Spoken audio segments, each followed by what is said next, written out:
በተለምዶ የኤስተርኩም ባዚሊካ በመባል የሚታወቀውና በሃንጋሪዋ ኤስተርኩም ከተማ የሚገኘው የፍልሰታዋ እመቤታችንና የቅዱስ አዳልበርት ባዚሊካ በአገሪቱ ካሉ አብያተ ክርስቲያናት ትልቁ ነው። ውድ በሰላም ካቶሊክ ቴሌቪዥን የቤተ ክርስቲያን ቅኝት ተመልካቾቻችን እንደምን ሰንብታችኋል? በዛሬው ዓለም አቀፍ የቤተ ክርስቲያን ቅኝት ፕሮግራማችን በአውሮፓዊቷ ሃንጋሪ ሀገር ከሚገኙ አብያተ ክርስቲያናት መካከል ትልቁ የሚባለውና የሚገኝበት ሀገር እናት ቤተ ክርስቲያን በመባል የሚታወቀውን የፍልሰታዋ እመቤታችንና የቅዱስ አዳልበርት ባዚሊካን ልናስቃኛችሁ ወደድን። አብራችሁን ቆዩ።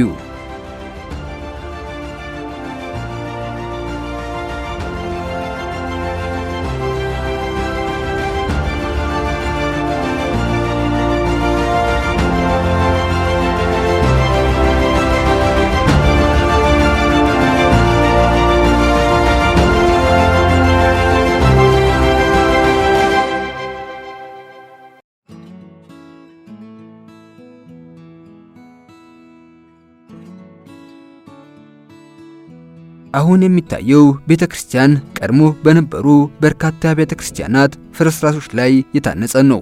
ቤተክርስቲያኑ በሃንጋሪ ሀገር አንደኛ ትልቁ ብቻ ሳይሆን በዓለም አቀፍ ደረጃ ከሚገኙት የሁሉም አብያተ ክርስቲያናት በትልቅነቱ 18ኛ ደረጃን የያዘ ነው።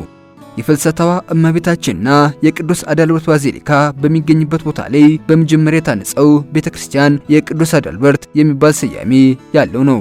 የመጀመሪያው ቤተክርስቲያን የታነጸው ከፈረንጆቹ 1000 እስከ 1010 ባለው ጊዜ ውስጥ በወቅቱ የሃንጋሪ ንጉስ ቅዱስ እስጢፋኖስ ቀዳማዊ ነው። ቅዱሱ ንጉስ ቤተክርስቲያኑን ያሳነጸው የሃንጋሪ የመጀመሪያው ካቴድራል እንዲሆን በማሰብ ነበር። ይሄው የመጀመሪያ ቤተክርስቲያን በፈረንጆቹ 1180 በደረሰበት የእሳት ቃጠሎ አደጋ ወድሞ እንደገና መልሶ ታንጾ ነበር። ዳግም ከታነጸ በኋላ የሞንጎላውያን ወረራዎችን ሁለት ጊዜ መቋቋም ችሏል። የቅዱስ አዳልበርት ካቴድራል በፈረንጆቹ 1304 በወቅቱ የሃንጋሪ ስልጣን ለመያዝ ጥረት እያደረገ የሚገኘው ዌንስላውስ ሳልሳሊ ወድሟል። ከውድመቱ በኋላ ባሉት ዓመታት ውስጥም መልሶ ታንጿል።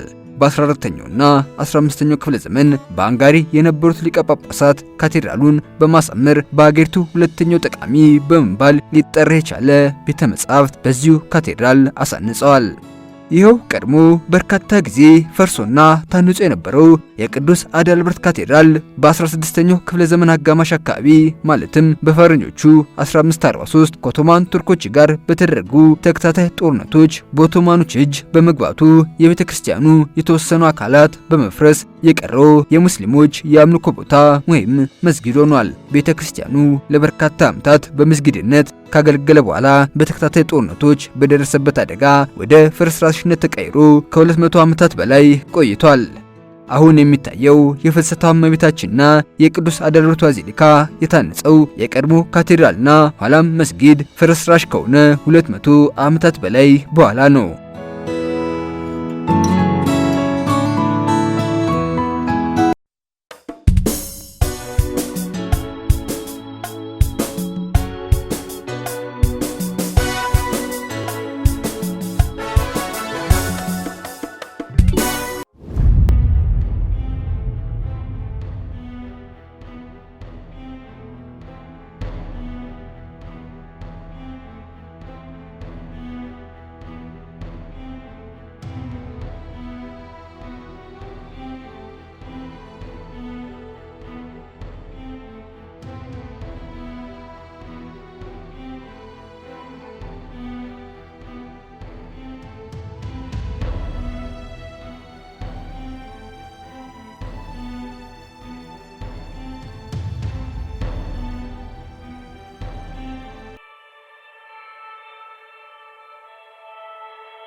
ቤተክርስቲያኑ በፈረንጆቹ 1820 አገረ ስብከቱ መልሶ ከተቋቋመ በኋላ የወቅቱ ሊቀ ጳጳስ ሳንዶር ሩድናይ መልሶ ለማነጽ በመወሰናቸው በ1822 በቅዱስ አዳልበርት ክብረ በዓል ላይ የመሰረት ድንጋዩ ተቀመጠ።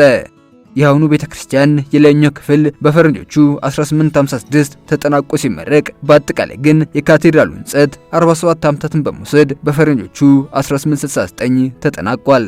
የፍልሰታዋ እመቤታችንና የቅዱስ አዳልበርት ባዚሊካ አርክቴክት የነበረው ፓል ኮኔል በመገደሉ ምክንያት ጆሴፍ ልዴስ የተባለው ሌላኛው አርክቴክት ሕንጸቱን ተከታትሏል።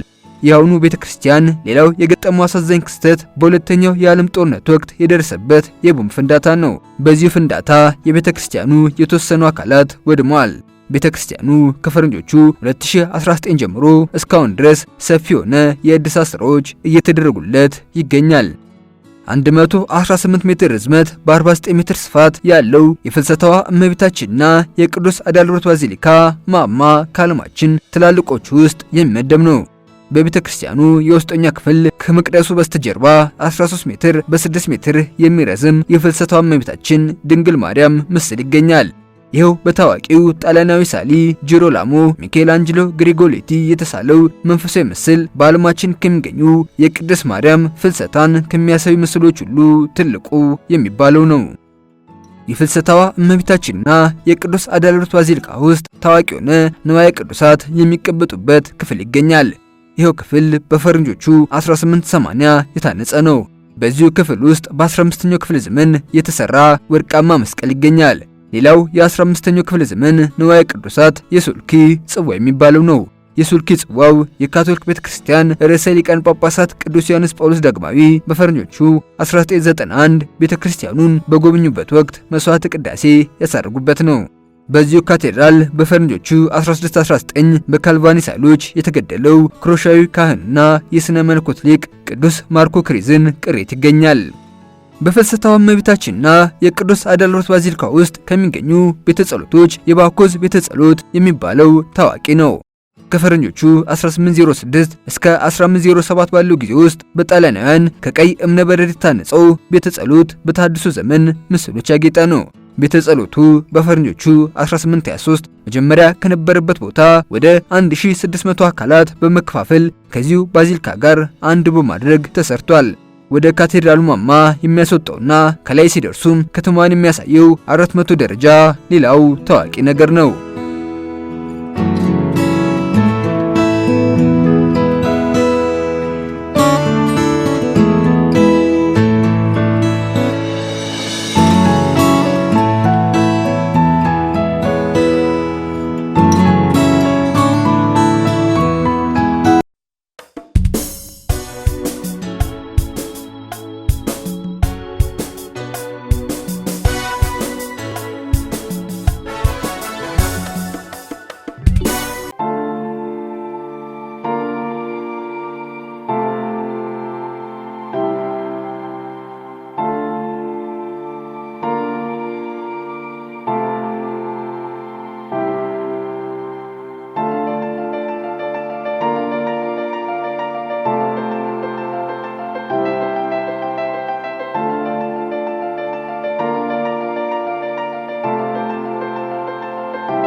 ከዓለማችን ትላልቅ አብያተ ክርስቲያናት መካከል 18ኛው ትልቁ ባዚሊካ ነው የፍልሰታዋ እመቤታችንና የቅዱስ አዳልበርት ባዚሊካ በአሁኑ ጊዜ የኢስተርጎም ቡዳፔስት ሀገረ ስብከት ሊቀ ጳጳስ መቀመጫና የሃንጋሪ ካቶሊክ አብያተ ክርስቲያናት እናት በመባል መንፈሳዊ አገልግሎቱን እየሰጠና በበርካታ ጎብኚዎችም እየተጎበኘ የሚገኝ ነው።